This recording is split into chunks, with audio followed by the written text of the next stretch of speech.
Hey class, this is Dr. Willis. I wanted to take this time to welcome you to the weekend. It's Friday.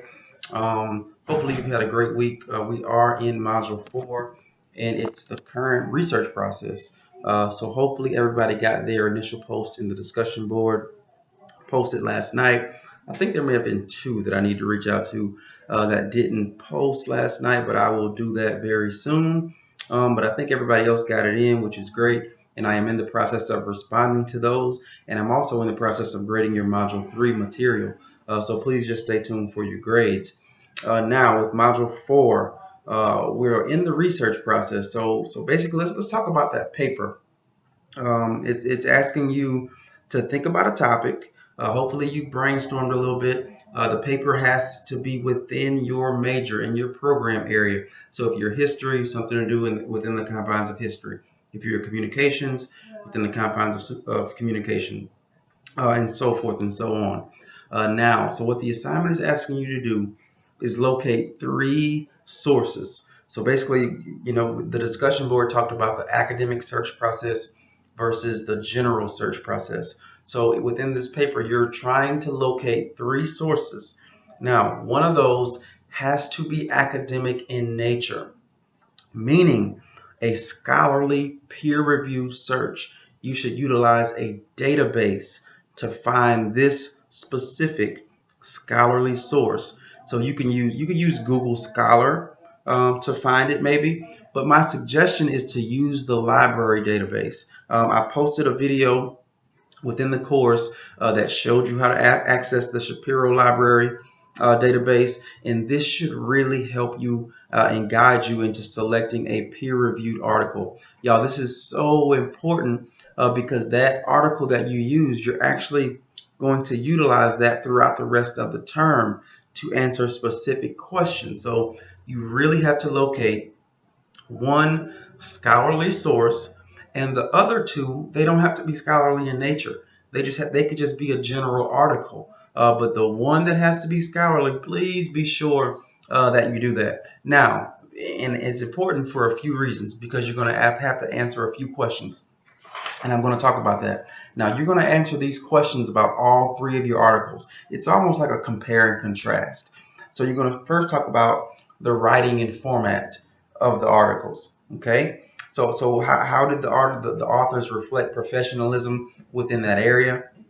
So if your major is communication, how did he accurately reflect professionalism about the communication major area, profession, however you want to answer that, okay? Also, did the resources employ the same method for disseminating or giving information? Compare and contrast. How did one deliver information versus the other?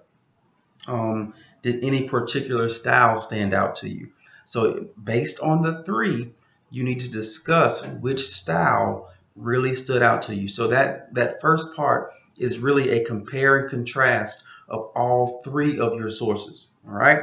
The first part, writing and format, is a compare and contrast of all three of the sources. And you're going to talk about the professionalism that was reflected. You're going to talk about how they disseminated information, and you're going to talk about which one stood out to you the most and why. All right. So that first section on writing and format may be the longest. Now the second question, it says, what are the major questions the author poses? And this has to do with your scholarly article. Now, the section on questions and research have to deal with your scholarly source only. Everybody follow that? Questions and research have to deal with your scholarly source only. So the question asks, what are the major questions the author posed? How do they reflect your field of study? Why is it important that these questions be investigated or further studied, and why?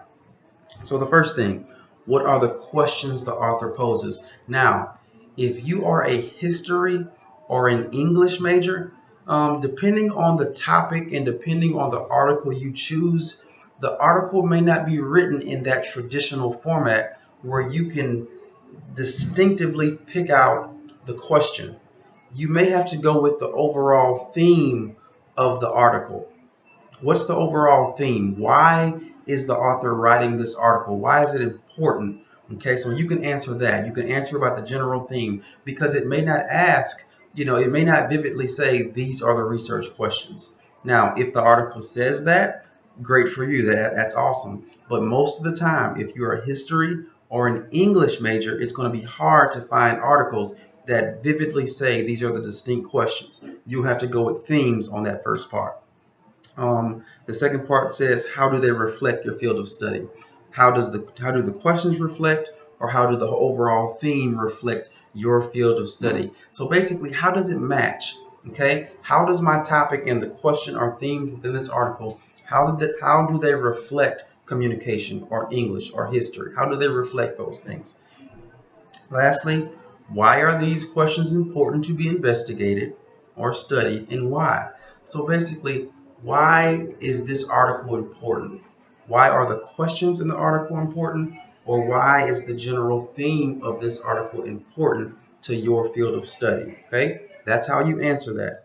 And the last one is about research. It says, what type of research is used?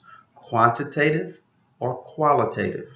Does the research adequately address the questions under investigation? Does the research lead you to ask more questions? So the first part is very simple.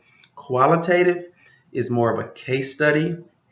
It's more of an interview.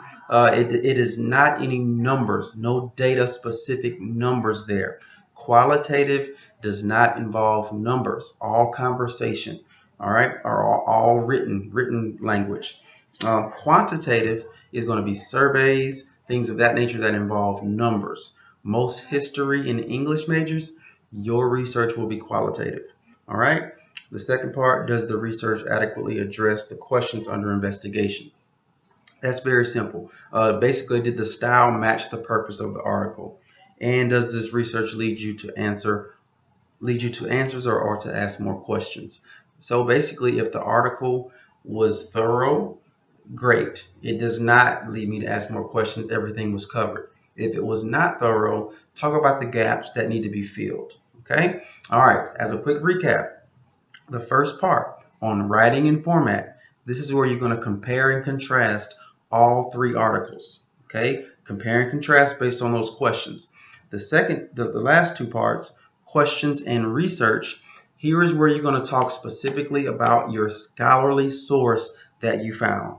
Okay? So please remember, the source has to be at least 10 years old, or within from at least 2006 to 2016. Don't go beyond 2006. 2006 to 2016.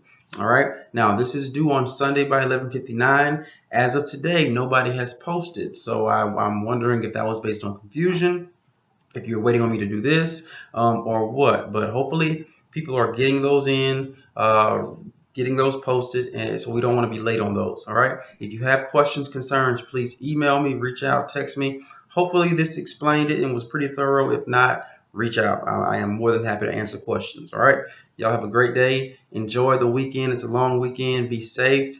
Hug your family. If you're in Florida, please be safe. I know the weather's coming your way, so please take shelter, be safe, and just take care. If you need any questions, issues, reach out. All right. Bye bye.